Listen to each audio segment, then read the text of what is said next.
Yo tout le monde, j'espère que vous allez très bien et bienvenue à tous dans cette toute nouvelle vidéo. Pour ceux qui nous rejoignent aujourd'hui, mon nom est Yassine Farouk et sur cette chaîne, on parle d'aviation, de technologie et d'innovation. Alors si c'est des sujets qui vous intéressent, n'hésitez pas à vous abonner, c'est gratuit et ça me supporte énormément. Aujourd'hui, vidéo assez spéciale et j'espère que vous ne la regardez pas en retard. On va parler du concours d'entrée pour l'EAMAC. Alors, j'en ai déjà parlé dans une vidéo passée, mais l'EAMAC, l'école africaine de la météorologie et de l'aviation civile, est l'une des 3 écoles de l'ASECNA, l'Agence pour la sécurité de la navigation aérienne en Afrique et à Madagascar. L'EAMAC forme essentiellement des techniciens, des contrôleurs de la circulation aérienne et des ingénieurs dans le secteur aérien au profit de l'ASECNA et d'autres organismes publics, et ce dans plusieurs domaines, partant de la navigation au transport aérien jusqu'à la météorologie, les télécommunications, l'informatique et l'électronique. Normalement, les concours d'entrée à l'EAMAC sont effectués sur une base annuelle. Mais l'année dernière, malheureusement, il n'y en a pas eu, dû à la situation entourant la pandémie de coronavirus, je l'imagine. Cette année, le concours est de retour et il y a 4 cycles qui ont été ouverts. Le cycle CCA ou contrôleur de la circulation aérienne, le cycle technicien, le cycle ingénieur et finalement le cycle EAC ou exploitation en aéronautique civile. Alors le concours de l'EAMAC peut être une réelle opportunité pour tous ceux qui désirent avoir une carrière dans le domaine connexe à l'aviation. Alors si vous avez un intérêt pour la météorologie, le contrôle aérien ou l'ingénierie, juste pour ne citer que cela, ce concours peut être une réelle opportunité pour vous. Je vous propose d'ailleurs qu'on écoute quelqu'un qui va nous en dire davantage à ce sujet.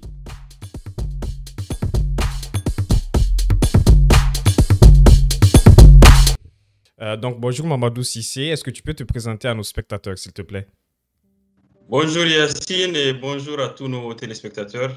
Merci de m'avoir invité pour venir partager mon parcours modeste, on va dire. Alors, à l'état civil, je suis Amadou Cissé Mahamadou. Je suis TAC Télécom 2014. TAC Télécom, c'est technicien de l'aviation civile, spécialité télécommunication aéronautique. J'ai 5 années d'expérience à l'Agence pour la sécurité de la navigation aérienne en Afrique et à Madagascar, c'est-à-dire la SECNA. Par ailleurs, titulaire d'une licence en mathématiques. Et actuellement, je poursuis un master mathématiques appliquées. Voilà en gros qui je suis.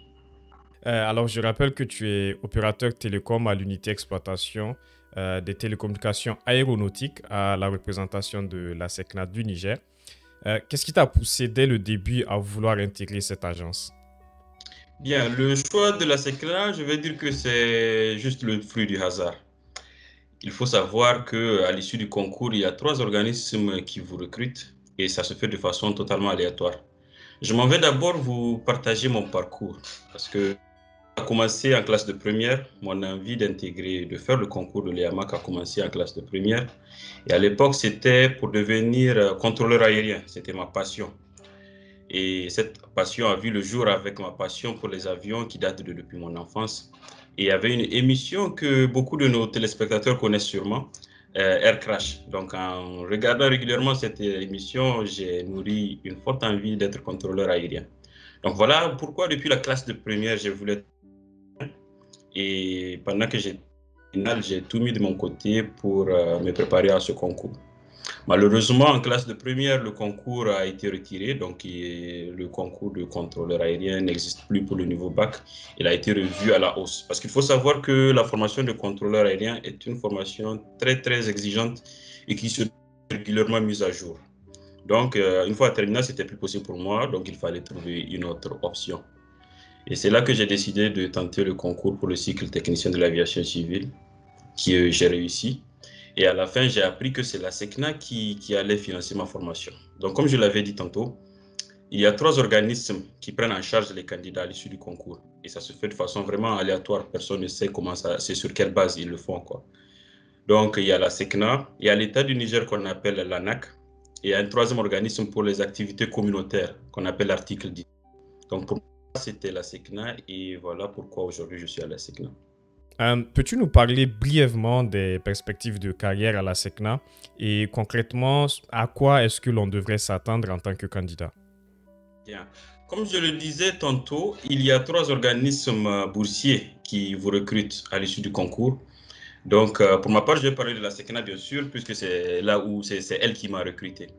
Ça commence comme partout ailleurs, on commence comme simple agent. et les agents sont supervisés par un chef unité, donc un chef unité qui gère une équipe de personnes, qui lui-même est supervisé par un chargé d'activité. Donc, le rôle du chargé d'activité sera de superviser 2, 3, 4 chefs unités, tout dépend de la représentation, parce que les configurations ne sont pas les mêmes. Et au sommet, on retrouve le représentant de la SECNA dans le pays donné. Donc, au Niger, ça sera le représentant de la SECNA auprès de la République du Niger. Toutefois, ça c'est pour parler de la représentation. Quand on est en représentation, les différents postes qu'on peut occuper en tant que du côté du bloc technique.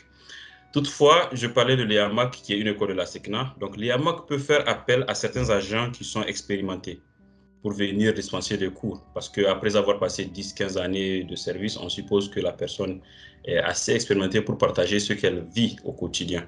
Donc l'EAMAC peut faire appel à vous pour donner des cours, ou encore la direction générale de la SECNA peut faire appel à vous pour être expert là-bas. Donc, une fois là-bas, c'est vraiment pour gérer la boîte, voir la politique et les perspectives dans l'avenir. Donc, voilà en gros les différentes carrières qu'on peut exercer. Ok. Et finalement, qu'est-ce que toi, tu aimes le plus dans ton travail, disons, dans la vie de tous les jours? Bien, je résumerai ça par 3 mots. Il y a la passion, il y a la fierté et je dirais aussi la rigueur. La passion, pourquoi? Parce que côtoyer les avions chaque jour, pour un navdique, c'est vraiment le rêve parfait. Parce que être là, voir les avions décoller, atterrir, et même pour ceux qui me suivent sur ma page Instagram ou bien sur mon statut WhatsApp, ils voient que je ne manque jamais l'occasion de poster la photo d'un avion. Bien que maintenant c'est interdit, donc je le fais de moins en moins. Donc c'est vraiment le paradis sur Terre, voir les avions, entendre le bruit de moteur, voir les marchaleurs placer les avions, on ne peut pas rêver mieux. La fierté, pourquoi? Parce qu'on participe à la sécurité de la navigation aérienne. Il s'agit de vies humaines, on se doit de bien le faire. Donc quand tu fais bien ton travail et que tu t'apprêtes à rentrer à la maison, il y a un sentiment de fierté qui nous anime. Savoir qu'un avion a décollé et atterri par le travail qu'on a bien accompli, ça, on ne peut pas rêver mieux. Donc, quelque part, c'est aussi un rêve. Parce que, tout comme les médecins, les militaires, on peut dire que c'est aussi un métier noble. On n'a pas le droit à l'erreur. La rigueur, bien sûr, quand je parle de rigueur, c'est bien sûr, comme je viens de le dire, on n'a pas droit à l'erreur. Une simple faute de notre part peut avoir de graves conséquences sur le temps. Parce que, pour ma part, quand je suis un télécom, je suis un technicien télécom, mon rôle, c'est d'acheminer des messages, des plans de vol. C'est de m'assurer qu'ils ont bien été acheminés, que ce soit les métards, les spécies. Je suis amené à les envoyer. Donc, si je le prends mal et que le pilote prend cette information, ça peut avoir de graves conséquences sur le long terme. Donc, il faut être très rigoureux, il faut bien faire le travail. L'erreur est très, très faible, voire nulle, on ne doit pas se tromper. Et voilà, en gros, ce que je vais dire, ce que j'aime dans mon boulot. Et dans la vie de tous les jours, à force de le faire sur le temps, on acquiert une certaine rigueur qui nous suit, même dans la vie sociale. Et voilà, en gros, ce que j'ai à dire, je disais. Ok, excellent. Bah, merci beaucoup, Mamadou, pour ton intervention. Merci beaucoup pour ton invitation aussi. Ciao, ciao. Parlons maintenant des modalités du concours. La SECNA étant composée de 17 États africains, les AMAC forment les cadres essentiellement selon des besoins prédéfinis. Partant de là, il faut donc savoir que certains cycles ne seront donc pas ouverts dans certains pays. Je vous montre dès maintenant le tableau des cycles ouverts et ce par pays. Qu'en est-il des dates importantes à savoir? Pour tous les cycles, la date limite d'inscription sur le formulaire en ligne est fixée au 19 mars 2021. Suite à cela, il y aura donc une présélection des candidats sur la base des renseignements et des documents fournis. Les candidats qui auront été prévalidés recevront à partir du 26 mars une confirmation par email. Ils pourront à partir du 31 mars faire leur dépôt de dossier physique et ce jusqu'au 28 avril 2021. Ici encore, les dossiers seront revérifiés et les candidats qui auront passé toutes ces étapes recevront finalement leur convocation aux épreuves. Les épreuves se dérouleront à partir du 26 mai et les dates varieront en fonction du cycle auquel vous aurez appliqué. Et pour ce qui est des matières, eh bien vous aurez la totale. Français, anglais, mathématiques ou physique, et même des épreuves professionnelles qui, elles, seront réservées aux candidats internes de la SECNA. Cependant, il faut noter que pour le cycle contrôleur de la circulation aérienne, le déroulement des épreuves sera tout autre. En effet, les candidats seront évalués de façon individuelle durant des épreuves psychotechniques, d'enseignement général et d'anglais. Il faut s'attendre par exemple à une centaine de questions durant les épreuves psychotechniques et d'enseignement général, et tout ça durant 2 à 3 heures de temps. Autant donc bien vous préparer. Mais vous savez quoi? On ne va pas s'arrêter là. Je vous propose donc d'écouter un autre invité qui va nous en dire davantage. Donc bonjour Chekso, est-ce que tu peux te présenter à nos spectateurs s'il te plaît? Bonjour Yacine, je m'appelle Chekso, je suis technicien de la météorologie au niveau de l'Agence nationale de l'aviation civile et de la météorologie, plus précisément au Sénégal. Alors moi je rappelle que tu as effectué le concours de l'IAMAC en 2017. Est-ce que tu peux nous dire quel cycle tu avais choisi et pourquoi est-ce que tu as fait ce choix-là? Effectivement, en 2017, j'ai fait le concours de l'EAMAC, cycle technicien, parce que j'étais en première année universitaire, donc je n'avais pas le niveau pour faire le cycle ingénieur, et il y avait seulement le cycle technicien-ingénieur qui était ouvert dans notre pays. Donc, vu que j'avais déjà le bac, je pouvais juste postuler au cycle technicien. Et j'ai fait le concours, j'avais choisi des filières, et après le concours, vu que c'est selon les besoins, bon, j'avais été orienté vers la météo. Et du coup, est-ce que la formation était dure pour toi? Comment est-ce que tu as vécu tout ça une fois que tu as passé le concours et que tu as officiellement été admis dans ta promotion? Bon, en tout cas, à vrai dire, l'école, la formation n'est pas vraiment si difficile que ça. Il y a juste beaucoup de choses à apprendre, peut-être un peu de temps. Il faut être organisé, en fait. Mais personnellement, moi, c'était pas très difficile pour moi parce que je faisais déjà la prépa à Dakar. Donc, j'avais déjà un certain rythme. Maintenant, à l'EAMAC, la particularité de cette école, c'est que c'est pas comme dans les universités classiques où peut-être il y a des devoirs programmés, bloqués, des trucs comme ça. Donc là-bas, la règle, c'est que chaque 20 heures de cours dans une matière, il faut évaluer. Donc, du coup, quasiment chaque semaine, on avait 2, 3 évaluations par semaine. Donc, pour être vraiment à jour, il faut travailler au jour le jour, travailler au jour le jour. Et aussi, c'est pas des choses que ce sont les professeurs qui le créent, c'est des documents qui ont été produits au niveau de l'OAC ou de l'OMM qui sont conformes partout dans le monde. Donc, c'est plus en fait de la mémorisation, si je peux le dire ainsi. Il faut connaître les procédures, les mémoriser par cœur. Donc, c'est juste une question d'organisation et tout celui qui est organisé, vraiment, il peut s'en sortir. Excellent, excellent. Et finalement, quel conseil est-ce que tu donnerais à quelqu'un qui va passer le concours pour bientôt le réussir, justement? Bon, c'est d'être organisé dans la méthodologie. Parce que si c'est au niveau des matières scientifiques, par exemple, tout le monde aura fait des études scientifiques, ils auront à peu près le même niveau. Mais c'est au niveau du détail de la méthodologie, c'est là que les correcteurs seront vraiment très sensibles. Donc, prendre son temps vraiment d'avoir une copie bien organisée et avec une vie claire et expliquer à chaque étape ce qu'on fait pour que l'enseignant sente que vraiment le candidat qu'il a en face de lui comprend ce qu'il fait. Donc, c'est très important de prendre son temps avant de répondre à une question, d'expliquer le procédé qu'on veut utiliser pour répondre. Tout ça, ça aide. Et ça, ce sont des correcteurs, après quand on a échangé avec eux, qui nous l'ont dit. Et vraiment, c'est très important, cette partie-là, d'être organisé dans sa méthodologie de travail, la présentation de la copie. Tout ça, là, ça compte. Et avoir aussi une technique bien définie avant d'attaquer les épreuves. Par exemple, si ce sont les épreuves de mathématiques, savoir par quoi est-ce qu'on va commencer. Il est recommandé de commencer par ce qui est un peu difficile au début. Là, l'esprit, il est frais, le cerveau est frais, donc on peut mieux réfléchir parce qu'en fin d'épreuve, on est un peu fatigué. Et de commencer aussi par là où on est sûr d'avoir des points. C'est plus une chasse aux points. Partout, on peut gratter des points, on gratte des points. Et aussi lire, beaucoup lire pour tout ce qui est français, anglais. Et là, je pense que c'est dans la boîte. Sinon, le niveau du concours, par exemple, si on dit niveau bac, vraiment, c'est accessible pour tout bon élève de terminale. Si on dit niveau bac plus 2, c'est vraiment accessible. C'est pas qu'on complique les choses, mais tout élève qui est organisé et qui connaît ses formules, qui connaît bien ses cours, il peut s'en sortir. Donc, pour résumer, je dirais, moi, la méthode que j'ai utilisée, je vais partager cette méthode et je ne la conseille pas à tout le monde, mais c'est une méthode risquée. Quand j'étais en première année universitaire, je faisais la prépa. Lorsque j'étais intéressé par ce concours, je me suis rapproché d'un ami qui est agent là-bas. On a discuté. Il m'avait clairement dit qu'en fait, ce concours, quand on l'organise au Sénégal, d'habitude, il y a 1 ou 2 personnes qui sont admises. Il m'a dit que vraiment, il faut carburer il faut être sûr que même si on doit choisir une seule personne, ça sera toi. Et ça, seule la compétence peut te le donner.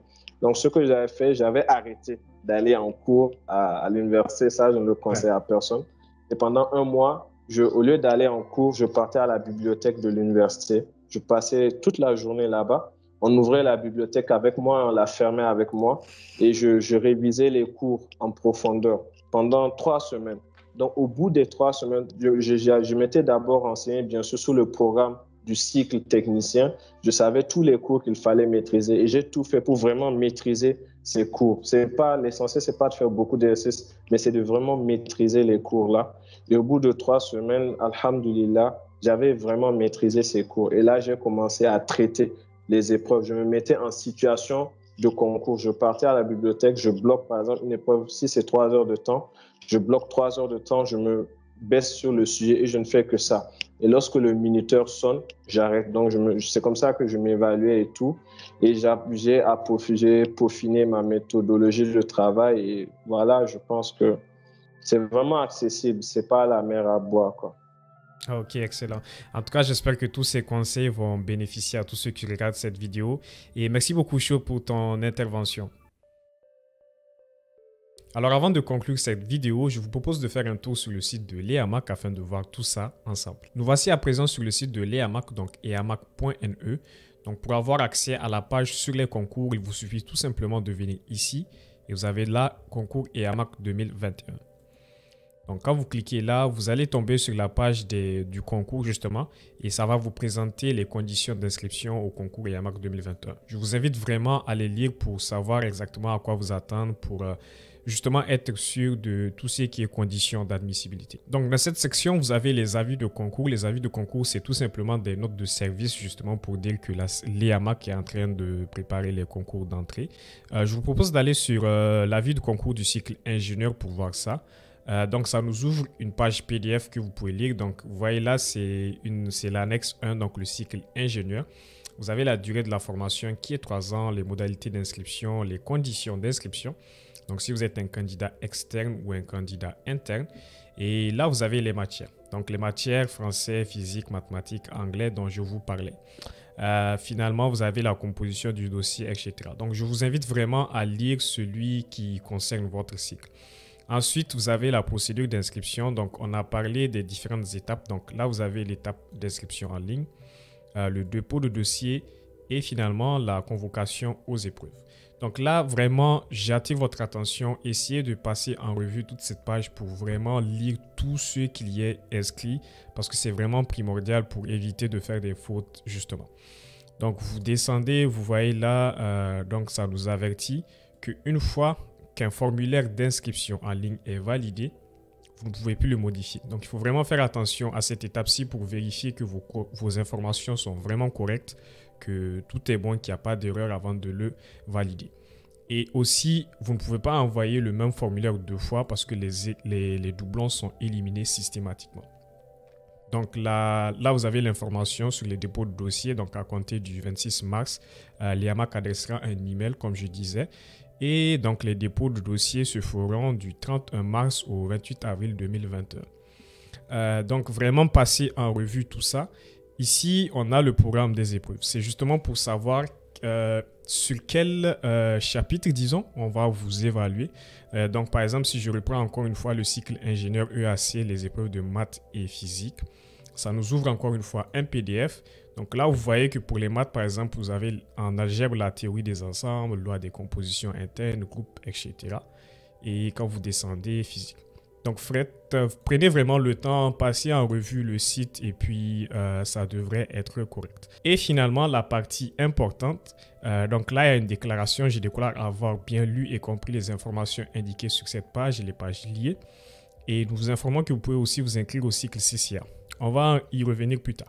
Donc là, sur cette page, on peut avoir accès au formulaire pour le cycle ingénieur EAC, donc exploitation en aéronautique civile. ou au formulaire pour le cycle technicien. Donc, on va prendre ingénieur encore une fois pour rester dans la même logique. Donc, ça ouvre ça ici. Et donc là, vous arrivez sur la page la plus importante, donc l'inscription en ligne. Donc, c'est sur ce formulaire que vous allez renseigner vos informations, votre genre, votre nom, votre prénom, ici, pays de résidence, nationalité, lieu de naissance, etc. Prenez le temps vraiment de tout donc bien renseigner. Relisez-vous 2-3 fois pour vous assurer que tout est correct. Là, vous avez le cycle de formation choisi. Donc, ce formulaire, c'est à la fois pour le cycle ingénieur et pour le cycle EAC. Donc, vous allez sélectionner celui qui vous intéresse et l'autre va disparaître automatiquement. Et la spécialité souhaitée. Donc, par ordre de préférence, ça dit. Donc, vous allez choisir parmi les 3 spécialités qui sont offertes par l'IAMAC. Donc, à savoir, EI, c'est pour électronique informatique. NA, c'est pour navigation aérienne. Et MET, c'est pour météorologie. Donc, quelqu'un qui a une préférence pour la navigation aérienne d'abord, ensuite pour l'électronique informatique et finalement pour la météorologie, va choisir par exemple NAEIMT. Donc, c'est vraiment en fonction de vos préférences. Vous allez renseigner dans quel ordre, quelle spécialité est-ce que vous préférez. Et à la fin, c'est eux qui vont choisir justement comment est-ce qu'ils vont dispatcher tous les candidats. Donc ici, ça dit que c'est le niveau Bac plus 2 requis. Donc ingénieur EAC, niveau Bac plus 2. Cycle technicien, c'est juste après le bac. Vous pouvez sélectionner. Et finalement, vous sélectionnez votre statut. Donc est-ce que vous êtes un candidat professionnel ou un candidat externe? Donc les candidats professionnels, c'est les candidats internes de l'ASECNA. Vous pouvez choisir, mais je pense que la plupart des gens qui vont regarder cette vidéo, c'est plus des candidats externes. Et donc c'est ça. Donc, ce que vous avez pu remarquer, c'est que cette page nous présentait donc les avis de concours pour les 3 cycles. Ingénieur, ici, EAC et technicien. Il nous manque un cycle donc, qui est donc le cycle de contrôleur de la circulation aérienne. Et le lien se trouve sur cette page. Vous allez donc revenir encore une fois sur concours et admission. Et là, vous avez concours CCA 2021.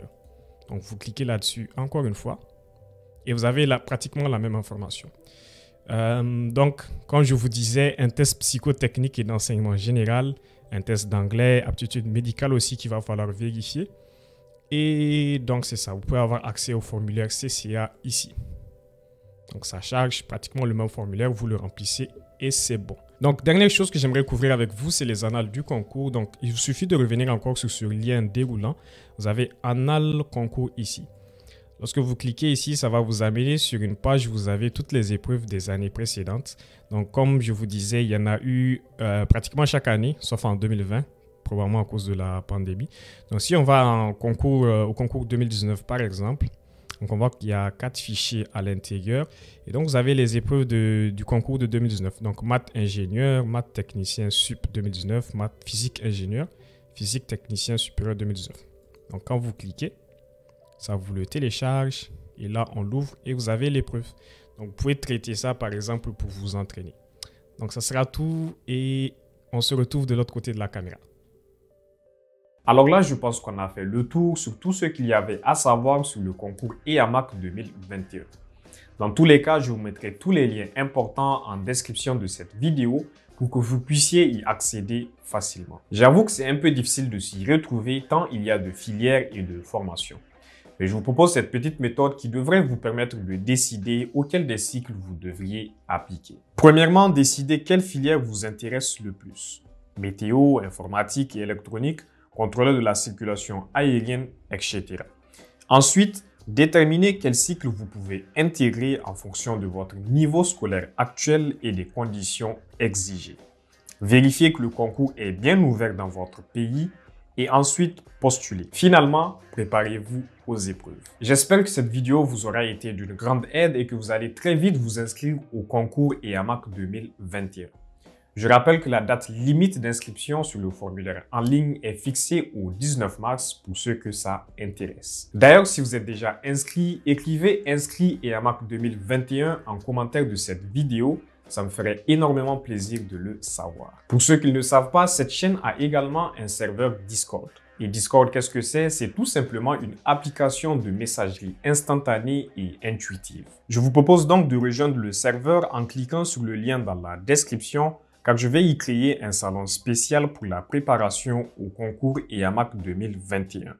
De cette façon, vous pourrez vous entraider, poser des questions si vous avez besoin d'aide Et si jamais il y a des anciens qui regardent cette vidéo, vous pouvez également venir et coacher les nouveaux. J'aimerais remercier encore une fois Mahamadou Cissé et Chekso pour leur implication dans la réalisation de cette vidéo. Si vous avez aimé cette vidéo, lâchez un pouce bleu. Si vous avez des questions, n'hésitez pas à les mettre en commentaire. Partagez-la autour de vous et le plus important, abonnez-vous à cette chaîne. Entre-temps, j'espère vous revoir dans une très prochaine vidéo. C'était Yassine Farouk et à très bientôt. Peace.